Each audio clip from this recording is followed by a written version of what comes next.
Sekarang itu Pak Bambang udah baik banget dengan yang baik.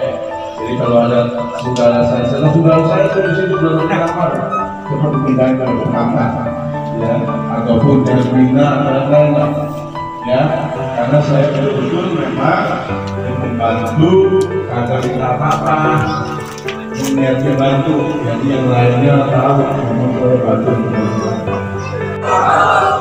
Alhamdulillah. Assalamualaikum warahmatullahi wabarakatuh. Yang sangat hormati guru kita, tokoh masyarakat, alim ulama,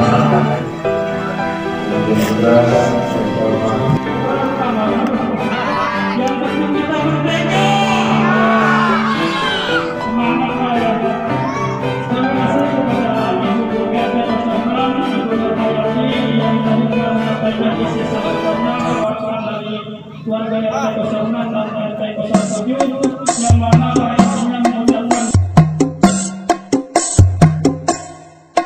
Betawi rempuk FBR hidup kurang ajar dihajar budak tabek kita rebus